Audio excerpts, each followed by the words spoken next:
공허와 혼돈의 끝이라고 하는 제목으로 함께 하나님의 말씀에 은혜를 나누어 보려고 합니다. 여러분들은 아침에 일어나시면 가장 뭘 먼저 하십니까? 일어나셔서 양치를 가장 먼저 하시는 분들도 있을 것이고, 어떤 분들은 물을 마시는 것을 가장 먼저 하시는 분도 있을지 모르겠습니다. 세수를 먼저 하실 수도 있고, 아니면 화장실에서 볼일을 먼저 보시는 분들도 있을 겁니다.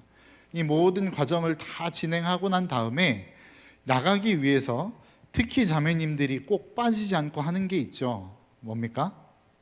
화장입니다. 화장을 합니다. 화장이 무엇이죠? 얼굴에 질서를 잡는 겁니다.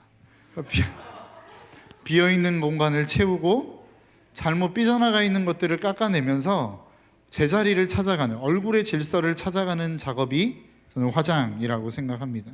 그래서 눈썹이 없으면 눈썹을 그리고, 속눈썹이 좀 짧은 것 같으면 속눈썹도 붙이고, 이런 관점에서 보면 화장은 우리 얼굴에 있는 질서를 잡아가는 것이죠. 저는 우리의 신앙도 마찬가지라고 생각합니다. 신앙이 무엇입니까? 라고 질문한다면, 신앙은 우리의 삶 가운데 있는 무질서를 질서 있게 잡아가는 과정이 신앙생활이라고 생각합니다. 지금 우리가 살아가고 있는 이 시대는 우리가 한 번도 경험해 보지 못한 전 세계적인 팬데믹의 시대를 우리는 겪고 있습니다. 그래서 일상이 무너져 버렸습니다. 너무나도 당연하게 여겨졌던 것들이 다 무너져서 할 수 없게 되어버린 상황들이 우리의 삶 가운데 발생을 했습니다. 그리고 내가 무엇인가 가고 싶어도 갈 수 없는 상황이 만들어져 버린 시대를 우리는 살고 있습니다.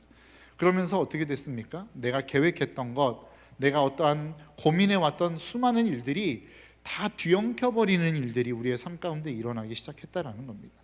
그러면서 내 계획이 무산되어지고 내 상황들이 좋지 않은 상황으로 흘러가면서 우리는 참 힘들고 어려운 시대를 보내고 있고, 혼돈에 혼돈을 거듭하는 시대를 우리는 살아가고 있습니다.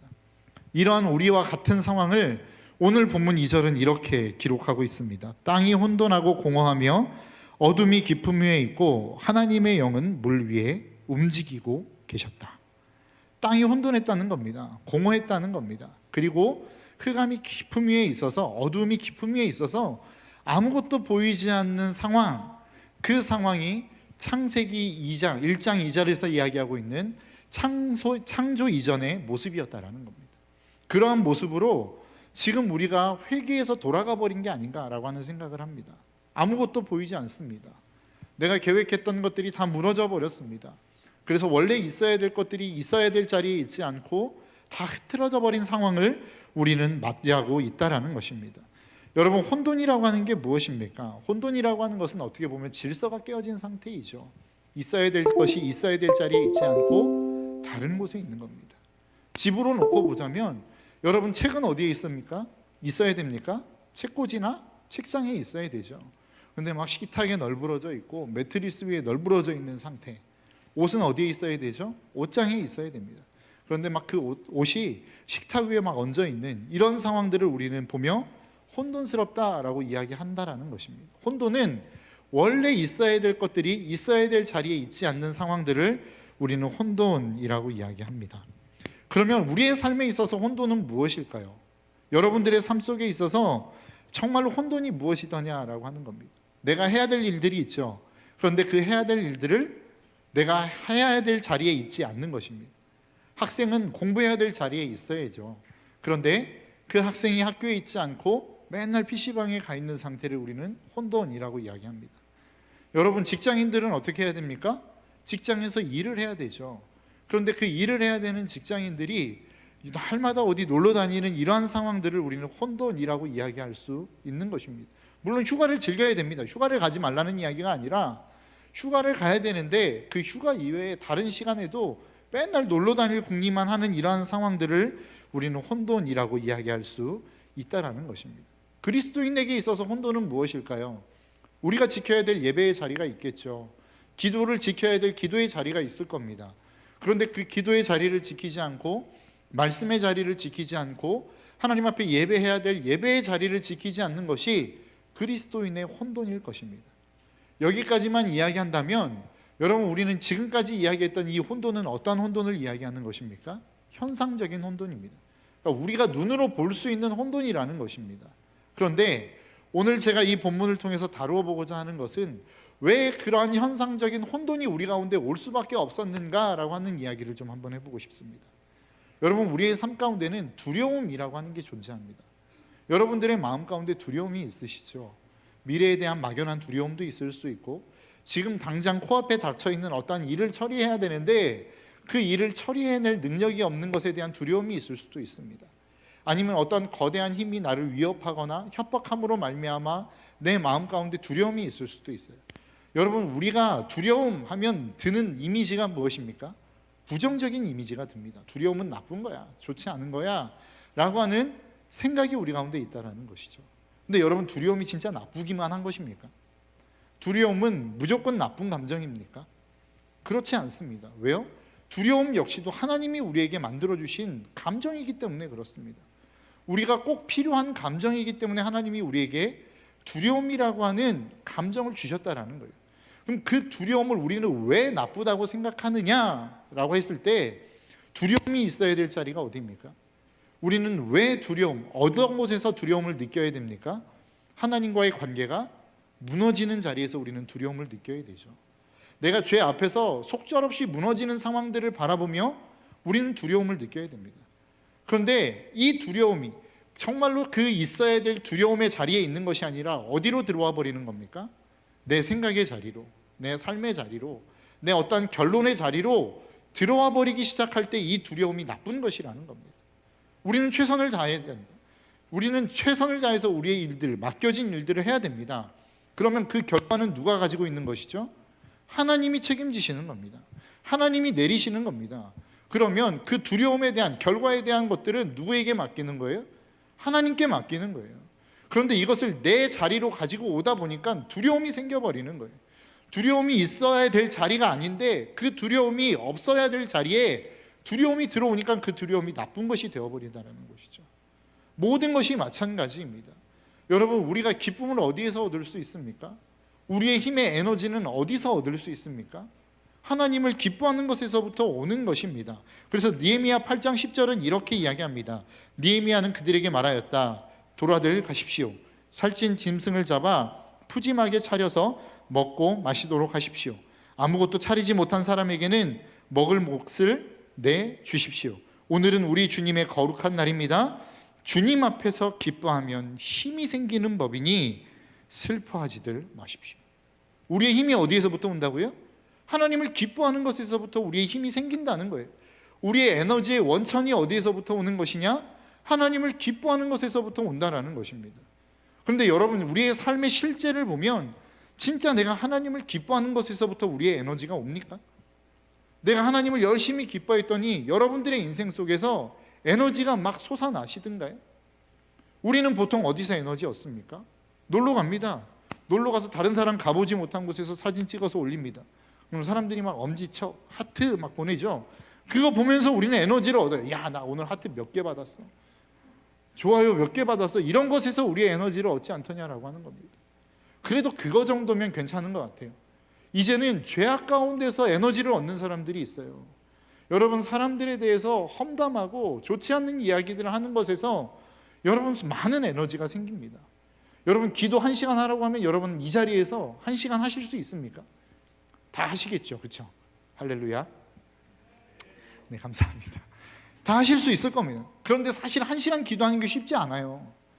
제가 아침마다 늘 이 1시간을 해야 되나 아니면 그냥 일어나서 오늘은 접고 가야 되나 이 고민이 그 10분 안에 막 수도 없이 왔다 갔다 하거든요. 그 얘기는 뭡니까? 기도 1시간 하는 게 쉽지 않다는 거예요. 그런데 여러분 한번 생각해 보십시오. 친구 만나서 또라이 이야기하는 것, 1시간 이야기하는 것 금방 지나가지 않습니까? 왜 그래요? 거기에서부터 오는 에너지가 있기 때문에 그렇습니다. 죄가 우리에게 주는 에너지가 있다라는 거예요. 여러분, 우리가 에너지를 어디에서부터 얻어야 됩니까? 하나님으로부터 얻어야죠. 하나님을 기뻐하는 것에서부터 얻어야죠. 그런데 문제는 뭐예요? 내가 악을 향하여 갈 때에도 그 악이 우리에게 주는 에너지가 있더라는 겁니다. 그러니까 우리가 거기에 머물러 있는 거죠. 더 나아가 여러분, 남자분들 모든 통계상으로 보면 100%가 다 한 번씩은 봤다고 이야기합니다. 야동 볼 때 에너지가 생기지 않습니까? 아, 피곤해서 나 이제 잘 거야 하다가 막 야동 보이면 막 갑자기 막 눈이 떠져가지고 막 쳐다보고 이런 일들이 생기지 않더냐라고 하는 거예요. 왜 그렇습니까? 야동이 우리에게 주는 에너지가 있기 때문에 그렇다고요. 죄악이 우리 가운데 주는 에너지가 있습니다. 그래서 그 죄를 범하는 자리로 나아갈 때 우리에게 힘이 생기는 거예요. 그렇기 때문에 우리는 그 자리를 지킬 수 있고 나아갈 수 있다는 겁니다. 진짜 혼돈이 무엇입니까? 우리의 감정과 우리의 에너지와 우리의 기쁨이 얻어야 될 곳에서 얻지 못하는 상황을 우리는 진짜 혼돈이라고 이야기할 수 있는 거라. 우리의 인생 가운데 혼돈이 생기는 이유가 왜 생기는 거예요? 에너지를 하나님으로부터 얻어야 되는데 죄악으로부터 에너지를 얻는 거예요. 그러니까 거기서부터 생기는 에너지는 있는데 그 에너지가 내 안에 생기면 생길수록 어떻게 되는 거예요? 나는 멸망의 길로 가는 거라고요. 죽음의 길로 가는 거라고요. 그러니까 에너지는 내 안에 있는데 그 에너지로 생명을 만들어낼 수 없고 죽음의 길로 가는 것, 이것이 우리의 인생 가운데 생겨나는 진짜 혼돈이라는 것입니다. 여러분들의 삶 가운데 내가 아무리 인생을 열심히 살았어요. 내가 최선을 다해서 열심히 내 인생을 살았다고요. 그런데 여러분들의 인생이 여전히 허전하십니까? 여러분들의 인생이 여전히 무엇인가 텅 빈 것 같고 내가 아무리 열심히 살아도 내 길이 보이지 않는 것과 같은 느낌이 여러분 가운데 드십니까? 여러분들의 힘과 에너지를 잘못된 곳에서 얻기 때문에 그렇습니다. 여러분들이 얻어야 될 에너지를 진짜 에너지를 얻는 게 아니라 잘못된 에너지를 얻기 때문에 그렇다고요. 여러분 신앙생활에서 한번 볼까요? 여러분 우리의 마음 가운데 미운 마음이 있고 분노가 있는 것이 옳은 일입니까? 그렇지 않죠. 분노가 있고 우리의 마음 가운데 미움이 있으면 그것은 누가 봐도 잘못된 겁니다. 그런데 그 미움과 분노로 말미암아 얻어지는 에너지가 있어요. 그래서 그 에너지로 열심히 삶을 살아낼 수 있다고요. 내가 복수해야지. 나를 이렇게 힘들게 하고 아프게 한 그 사람 내가 반드시 복수할 거야 라고 하면서 열심히 사는 사람이 있어요. 현상으로만 놓고 보면 어떻습니까? 그 사람 굉장히 성실한 사람입니다. 그런 사람들이 또 예배는 잘 드려요. 왜요? 내가 잘못해서 하나님이 나를 삐걱거리게 하면 내가 이거 무너져 버리면 복수 못 하거든요. 그러니까 최선을 다해서 신앙생활도 하는 것 같습니다. 그런데 문제는 뭐예요? 그게 진짜 옳은 방향을 향하여 가는 거냐라고 하는 거예요. 내가 정말로 열심히 성실하게 일을 하고 최선을 다해서 예배를 드리는데 그 목적이 복수에 있다면, 그것이 누군가에 대한 그래 나 이만큼 잘해 라고 하는 그 마음을 위해서 하는 거라고 한다면 그 에너지 안에 생명이 있겠느냐라고 하는 거예요. 있을 수 없는 일이죠. 그러니까 우리가 제 아무리 열심히 하고 제 아무리 힘을 낸다 하더라도 거기에서 진정한 생명과 기쁨과 감사와 행복이 있을 수 없다는 것입니다. 혹시 여러분들의 마음 가운데 야, 저 사람 정말로 성실한 사람이야, 저 사람 정말로 예배를 열심히 드려, 저 사람 정말로 하나님 앞에 칭찬받을 것 같아 라고 이야기하는데 나 자신은 그렇지 않은 사람이 있으십니까? 내가 그렇게 열심히 예배를 드리고 있고 그렇게 신앙생활을 최선을 다해서 하고 있고 내 삶의 자리에서도 누구 못지않게 성실한 삶을 살아가고 있는데 여전히 허전함을 느끼고 있다면 여러분들이 진짜 에너지를 어디에서 얻고 있는지를 점검하셔야 된다는 거예요. 내가 하나님을 기뻐하는 것에서부터 에너지를 얻고 있는지, 아니면 죄악이 주는 그 에너지를 공급받아서 다른 어떠한 내 원하는 대로의 삶을 위해서 이 에너지를 쓰고 있는지를 우리는 점검할 수 있어야 된다는 것입니다. 이 문제, 이 마음의 문제, 그리고 우리가 에너지를 얻는 근원이 어디냐라고 하는 이 문제를 해결하지 않으면 여러분 우리가 제 아무리 성실하게 겉모습을 놓고 보면, 현상적인 모습을 놓고 봤을 때 저 사람 대단한 사람이야 라고 하는 칭찬을 듣는다 할지라도 그 인생은 온전히 설 수 없어요. 그 인생에는 질서가 잡힐 수 없다고요. 그럼 이 질서는 언제 잡히기 시작한 겁니까? 오늘 본문의 말씀해 보니까 3절에서 이렇게 말씀합니다. 하나님이 말씀하시기를 빛이 생겨라 하시니 빛이 생겼다. 지금 상황이 어떤 상황입니까? 칠흑과 같은 어두움이 우리의 마음과 우리의 생각을 가득 채우고 있는 상황이에요. 여기서 이야기하고 있는 혼돈이라고 이야기할 때 혼돈은, 이 단어는 혼돈이라고 하는 의미도 있지만 형태 없음이라고 하는 의미를 가지고 있다 그래요. 왜 형태가 없습니까? 창조 이전이니까 형태가 없을 수도 있지만 빛이 없기 때문에 형태가 보이지 않는 거 아니에요? 여러분 어둠 가운데 있는데 뭐가 보입니까? 칠흑과 같은 어둠 속에서 이 여기에 모든 빛이 다 꺼지고 아무런 빛도 임하지 않는다고 한다면 우리가 이 의자를 볼 수 있어요? 그런 상황이라는 겁니다. 왜 우리의 인생 가운데 혼돈이 있어요? 빛이 없기 때문입니다. 보이는 게 없기 때문에 그렇다고요. 한 번도 우리의 관점 안에서 다른 것들을 보려고 했던 관점이 생기지 않았기 때문에 우리의 인생 가운데 혼돈이 생긴 거라는 겁니다. 여러분들의 그 이미지 속에 알프스산 하면 여러분들은 어떤 이미지가 떠오르십니까? 알프스 하면 굉장히 막 낭만적이지 않습니까? 막 눈 덮인 산에 막 맑은 호수가 있고 요들송이 들리고 겨울에는 막 스키 타고 내려오는 막 이런 것들을 생각하지 않습니까? 근데 18세기까지만 해도 알프스 산이라고 하는 산이 어떤 산이었냐? 고통의 산이었고 죽음의 산이었다는 거예요. 왜냐하면 유럽인들은 순례자들이 참 많았답니다. 그래서 유럽인들에게 꿈이 있는데 부활절인 3월이나 4월이 되면 로마에 도달해서 거기에서 부활절을 지내고자 하는 꿈이 그 유럽의 순례자들에게는 있었대요. 근데 그 유럽의 순례자들이 3월, 4월에 그 로마에 도달하기 위해서 필요한 게 무엇이냐면 그 알프스 산을 겨울에 넘어가야 됐답니다. 그러니까 겨울에 넘어가다 보니까 어떻게 돼요? 눈사태가 일어나서 죽기도 하고 에너지가 없어서 막 얼어 죽기도 하고 이러다 보니까 많은 사상자들이 알프스 산 안에서 발생이 되었다는 거예요. 그러니까 많은 사람들이 뭐라고 생각했냐면 알프스 산은 공포의 산이다. 저기 가면 죽어 라고 하는 생각이 있었다는 거예요. 그런데 19세기에 들어오면서부터 낭만주의자들이 알프스 산을 배경으로 아름다운 시를 쓰기 시작합니다. 화가들이 아름다운 그림을 그리기 시작해요. 소설가들이 그 알프스 산을 배경으로 아름다운 소설을 만들어내기 시작합니다. 그 말을 접하기 시작하니까 사람들이 어떻게 되는 거예요? 알프스 산? 공포의 산이 아니었네. 아름다운 산이네. 정말로 낭만적이다. 관점이 바뀌기 시작했다는 거예요. 우리의 인생도 마찬가지입니다. 칠흑과 같은 어둠에서 바라보는 현상과 하나님의 빛이 임함으로 말미암아 바라보는 세상이 같을 수 있습니까? 다를 수밖에 없겠죠. 하나님이 우리에게 빛을 주고 그 빛을 이 땅 가운데 보여주시고 난 다음에 보는 세상은 다를 수밖에 없다는 거예요. 그래서 우리가 정말로 이 혼돈을 벗어나기 위해서 필요한 게 무엇입니까? 하나님의 말씀이 우리 가운데 들려지는 겁니다. 하나님의 빛이 우리 가운데 보여지는 거예요. 하나님의 빛이 우리 가운데 임함으로 말미암아 그 빛으로 세상을 바라보고 그 세상을 바라보는 눈으로 세상을 살아가기 시작할 때에 우리의 인생의 혼돈이 사라지기 시작한다는 겁니다. 참으로 힘들죠. 어렵죠. 왜 이것을 힘들게만 바라보십니까? 하나님께 나아갈 수 있다면 이 힘듦은 우리의 축복이 되는 거 아니에요? 어둠에서 바라보면 이것은 어둠일 수밖에 없지만 빛에서 바라보면 이것은 축복일 수 있다고요. 신앙은 무엇입니까? 빛을 통하여 바라보는 거예요. 관점이 달라지는 거예요. 아예 바라보는 시선이 달라지는 거라고요. 여러분들의 인생 속에 여러분들의 삶 가운데 혼돈과 공허함이 있다고 한다면 다시 한번 하나님의 빛을 여러분들의 인생 가운데 비춰지기를 기도하는 저와 여러분들의 삶이 될 수 있기를 주님의 이름으로 축복합니다. 여러분, 제 아무리 내 열심으로 이 땅을 살아간다 할지라도 우리의 인생은 늘 혼돈스러울 수밖에 없어요.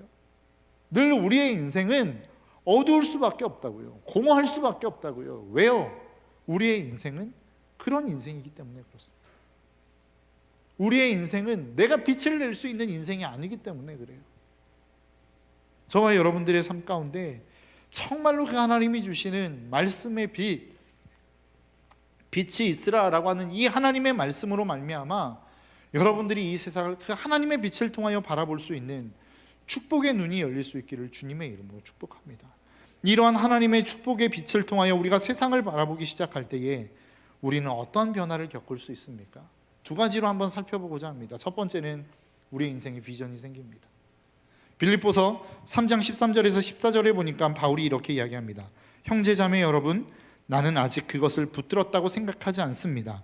내가 하는 일은 오직 한 가지입니다. 뒤에 있는 것은 잊어버리고 앞에 있는 것을 향하여 몸을 내밀면서 그리스도 안에서 하나님께서 위로부터 부르신 그 부르심의 상을 받으려고 목표점을 바라보고 달려가고 있습니다. 사도 바울이 지금 뭐라고 이야기하는 거예요? 나는 목표가 있다는 거예요. 목표점이 있다는 거예요. 그가 다메섹 도상에서 예수 믿는 사람들을 잡아 죽이려고 가는 그 모든 삶 가운데서 예수 그리스도를 만났죠. 그 예수 그리스도를 만남으로 말미암아 그 인생이 완전 뒤집어졌습니다. 당신 예루살렘으로 가면 이제 죽어요. 그럼에도 불구하고 나는 가겠다는 거예요. 왜? 나는 목표가 있으니까. 나는 방향이 있으니까. 내가 가야 되는 분명한 목적지가 있으니까 이 고통 괜찮다는 거예요.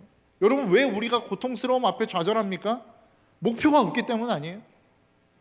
여러분, 고통이 큰 것이 아니라 목표가 없는 것이 더 큰 문제라는 거예요. 목표가 있으면 언제든지 그 고통은 이겨낼 수 있어요. 비전이 생기면 내 삶 가운데 주어진 어려움들은 뚫고 나아갈 수 있다고요.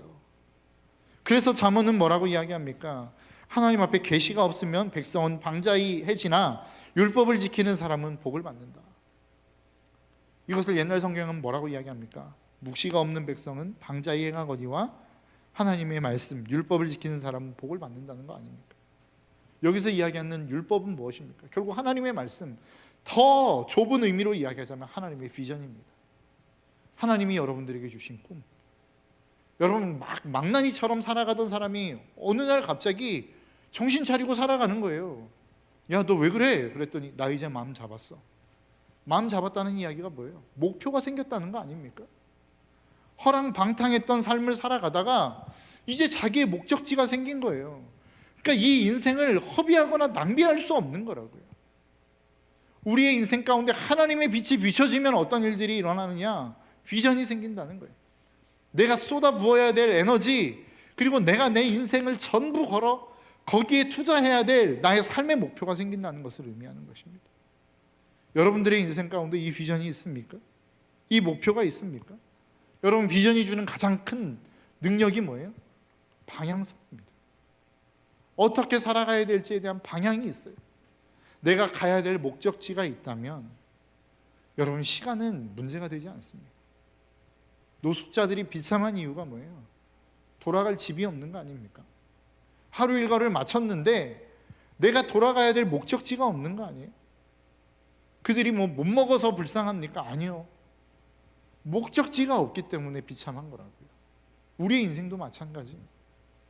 내 인생 짧으면 뭐 70, 강건하면 80이라고 모세가 이야기하죠. 뭐 요즘은 100세 시대라고도 이야기합니다. 그 100세 시대 안에 가장 비참한 게 뭐예요? 방향이 없는 거 아니에요? 열심히 속도는 냈어요. 최선을 다해서 다른 사람보다 빨랐어요. 영어 능력도 더 뛰어나게 받았고, 뭐 걸음마도 빨랐고, 말도 빨랐고, 뭐든지 다 빨랐어요. 근데 문제는 뭐예요? 내가 왜 이 일들을 하고 있는지 목적이 없는 거예요. 방향성이 없는 거예요. 그게 가장 우리의 인생의 가장 큰 문제 아닙니까? 여러분들의 삶 가운데 이 비전과 방향성이 다시 한번 재정립되어질 수 있는 저와 여러분들의 삶이 될 수 있기를 주님의 이름으로 축복합니다. 저는 목적이 있습니다. 저에게는 비전이 있습니다. 그게 뭐냐면 우리의 청년들에게 하나님의 말씀을 심는 거예요. 여러분, 우리에게 말씀이 없으면 어떻게 됩니까? 날마다 감정에 의해서 움직일 수밖에 없어요. 제가 계속해서 이야기하죠. 지난주부터 시작해서 계속 강조하는 말씀입니다. 우리 안에 말씀의 기준이 없으면 우리의 삶은 늘 감정에 휘둘리는 삶이 되어질 수밖에 없다고요. 그래서 내 감정이 좋으면 이거는 좋은 거야. 내 감정이 싫으면 야, 이거는 옳지 않아. 이렇게 이야기한다고요. 아까도 말씀드린 것처럼 왜 사람들이 악인 줄 알면서 그것을 옹호합니까? 그것에서 얻는 에너지가 있으니까. 그것에서 내 감정이 솟아오르니까. 그게 문제라는 겁니다. 그런데 하나님의 말씀을 여러분들의 마음 가운데 심으면 하나님께로부터 오는 에너지를 얻을 뿐만 아니라 그 에너지가 좋은 방향을 향하여 사용되기 시작한다는 겁니다. 저와 여러분들의 삶 가운데 하나님의 이 빛, 이 하나님의 말씀이 저와 여러분들의 마음 가운데 심겨짐으로 말미암아 다시 한번 그 하나님의 역사를 이루어갈 수 있는, 그 에너지를 받고 그 에너지를 하나님을 위하여 귀히 쓸 수 있는 우리 청년들 될 수 있기를 주님의 이름으로 축복합니다. 또 한 가지, 우리가 그 하나님의 빛, 하나님의 말씀을 우리의 마음 가운데 채워서 우리가 혼돈을 벗어나면 우리에게 좋은 일이 일어나는데, 두 번째 좋은 일은 무엇이냐면 신앙을 가지고 확실한 것을 붙들며 살아간다는 것입니다. 마가복음 9장에 보면 귀신 들린 아이를 둔 아버지 이야기가 나옵니다. 그 아버지가 나와서 예수님께 간구해요. 주님, 우리 아이가 날마다 불에도 넘어지고 날마다 힘든 삶을 살아갑니다. 당신 제자들한테 고쳐달라고 이야기했는데 못 고쳐주더라고요. 그러니까 당신이 좀 고쳐주십시오라고 이야기하는 내용이 마가복음 9장 22절에서 나옵니다. 뭐라고 이야기하냐면 귀신이 그 아이를 죽이려고 여러 번 불 속에도 던지고 물 속에도 던졌습니다. 하실 수 있으면 우리를 불쌍히 여기시고 도와주십시오. 이 아버지가 지금 이야기하는 게 무엇입니까? 가능성을 이야기하는 거예요. 하실 수 있으면. 확실성이 아니라, 확신이 아니라 가능성을 가지고 나아가는 거라고요. 하실 수만 있다면. 여러분, 우리 세상의 사람들이 살아가는 삶은 다 뭐예요? 가능성을 가지고 이야기하는 거예요. 여러분, 왜 공부합니까? 성공할 수 있는 가능성이 조금이라도 높기 때문에 공부하는 거 아니에요? 여러분, 왜 우리가 이 땅 가운데 살아가면서 정도를 걷지 않습니까? 그렇게 정도를 걷지 않고 편법을 쓰는 게 내가 더 높은 자리로 올라갈 수 있는 가능성이 높다고 생각하기 때문 아니에요? 여러분, 왜 주식을 하고 왜 부동산을 합니까? 그것이 나의 인생의 미래를 조금이라도 책임져 줄 수 있다라고 하는 가능성 때문 아니에요? 모든 세상의 삶은 확률 게임입니다. 얼마나 나의 인생을 더 보장해 줄 수 있느냐, 얼마나 나의 인생을 더 책임져 줄 수 있느냐, 얼마나 나의 인생을 더 즐겁게 만들어 줄 수 있느냐, 가능성의 게임이라고요. 그런데 신앙은 무엇입니까? 가능성을 붙드는 게 아니라 확실한 걸 붙드는 거라고요. 여러분, 무엇이 확실합니까? 하나님이 우리에게 말씀하시죠. 내 집은 기도하는 집이라, 만민이 기도하는 집이라. 하나님이 기뻐하시는 게 뭐예요? 기도하는 거죠. 그럼 그것은 확실한 거 아닙니까? 기도하는 것이 정말로 하나님이 기뻐하시는 확실한 삶이라고 하는 것이 성경에 기록되어 있는 거 아닙니까? 그러면 우리가 무엇을 붙들어야 돼요? 기도하는 걸 붙들어야죠. 그래서 기도의 자리로 나아가야죠. 그러기에 그것이 우리가 인생 가운데 해야 될 일이라는 것입니다. 여러분, 하나님이 원하시는 게 또 뭐예요? 하나님 아는 것 원한다고요. 호세아 6장 6절입니다. 내가 바라는 것은 변함없는 사랑이지 제사가 아니다. 불살라 바치는 제사보다 너희가 나 하나님 알기를 더 바란다. 하나님이 원하시는 게 뭐예요? 하나님이 기뻐하시는 게 뭐예요? 하나님 아는 걸 원한대요. 이 확실한 이야기 아닙니까? 그럼 확실한 거 붙들고 가야죠. 하나님 말씀 읽고 묵상하고 그 하나님이 어떤 분이신지를 알아가기 위해서 몸부림치는 일들이 우리 가운데 필요한 거 아닙니까? 또 하나님이 기뻐하시는 게 뭐예요? 나는 잃어버린 양을 구하러 왔다. 전도하는 거 아닙니까? 선교하는 거 아닙니까? 확실한 것부터 붙들고 나아가야죠. 그런데 여러분, 혼돈스러운 사람들은 무엇인 줄 아십니까? 날마다 불확실한 거 붙들고 나가요. 논쟁하기 좋아하는 사람들, 확실한 거는 제쳐두고 날마다 불확실한 거 붙들고, 야, 이게 옳으니 저게 옳으니 날마다 이거 가지고 논쟁한다고요. 여러분들은 어떠한 삶을 살아가고 계십니까? 확실한 하나님의 말씀, 기도, 선교, 힘들고 어려운 사람 편에 서는 삶을 붙들고 살아가십니까? 아니면 성경에도 명확하게 기록되지 않는 다른 어떤 애매한 것들 가지고 맨날 논쟁하는 삶을 살아가고 계십니까? 여러분, 우리의 인생이 날마다 하나님의 말씀의 빛이 없으면 이런 논쟁 속에 휘말리는 삶을 살아간다라는 것입니다. 신앙은 무엇입니까? 확실한 거 붙드는 거예요. 하나님이 기뻐하시는 것, 하나님이 정말로 원하시는 것, 하나님이 내가 너희들에게 이거 원한다라고 하는 거 붙들고 그거 붙잡고 가는 게 신앙이라고요. 저와 여러분들의 삶 가운데 그런 삶이 될 수 있기를 주님의 이름으로 축복합니다. 금요심야 기도 때 목요일 날 말씀하셨던 그 말씀을 담임 목사님께서 그렇게 말씀하셨어요. 하나님이 우리의 인생을 이끌어가는 방식에 대해서 이렇게 말씀하셨습니다. 하나님은 사람에게 약속을 주시고 그 약속을 바탕으로 꿈을 주시고 그 꿈을 바탕으로 성실함과 부지런함을 주셔서 그 꿈을 이루게 하신다. 하나님은 우리에게 약속의 말씀을 주십니다. 그 약속이 우리에게 뭐가 되는 거예요? 비전이 되는 거라고요. 비전이 되어서 그 비전을 붙들고 우리가 하루하루를 확실함 속에서 살아가는 거예요. 확신 속에서 살아가는 거예요. 어떻게? 성실하게. 그러면 하나님이 여러분들의 인생에 정말로 확실한 것들을 보여주시고 여러분들의 길을 보여주시겠다는 거예요. 왜 우리의 인생이 혼돈스럽습니까? 확실한 하나님의 말씀, 기도의 자리, 헌신의 자리, 선교의 자리, 다른 사람 편에, 연약한 사람 편에 서는 이 자리를 버려두고 날마다 불확실한 것들을 붙잡고 살아가기 때문에 우리의 인생이 혼돈스러운 거 아닙니까? 여러분들의 인생 가운데 다시 한번 하나님이 주시는 이 혼돈과 공허함이 끝날 수 있기를 주님의 이름으로 축복합니다. 하나님의 말씀의 빛이 여러분들의 인생 가운데 들어올 때 가능합니다. 하나님의 빛이 여러분들의 인생 가운데 들어오면 여러분들의 인생에 비전이 생기기 시작해요. 불확실한 것들은 제껴두고 이제는 확실한 것 붙들고 살아가게 되어진다고요. 저와 여러분들의 삶이 그러한 삶이 될 수 있었으면 좋겠습니다. 이 시간 우리 함께 좀 찬양하며 나아갔으면 좋겠는데, 여러분, 우리의 인생이 언제 안전할 수 있습니까? 하나님의 말씀 안에, 하나님의 약속 안에 있을 때에 우리의 인생은 가장 안전합니다. 가장 질서 잡힌 인생을 우리는 살아갈 수 있습니다. 그 하나님의 약속 안에 있을 때에, 그 하나님의 말씀의 빛 안에 있을 때에 우리의 인생은 가장 평안할 수 있다. 여러분들은 무엇으로부터 평안을 얻으려고 하십니까? 여러분들은 무엇으로부터 여러분들의 인생에 힘을 얻으려고 하십니까? 여러분들이 힘을 얻고 있는 그 에너지의 근원이 혹시 죄는 아니십니까? 그것을 통해서 여러분들의 기쁨을 얻을 수도 있어요. 즐거움을 얻을 수도 있어요. 그런데 그 즐거움과 그 기쁨은 파멸을 향하여 가는 기쁨과 즐거움입니다. 내가 여호와를 즐거워함으로 얻는 그 힘, 거기로부터 오는 에너지, 그 에너지만이 우리를 살릴 수 있습니다. 나를 살릴 수 있고 우리 공동체를 살릴 수 있습니다. 우리가 그 하나님의 약속 안에 거할 때, 그 하나님의 말씀 안에 거할 때에 우리는 가장 안전할 수 있습니다. 우리 이 고백을 담아 함께 하나님 앞에 찬양하며 나아가도록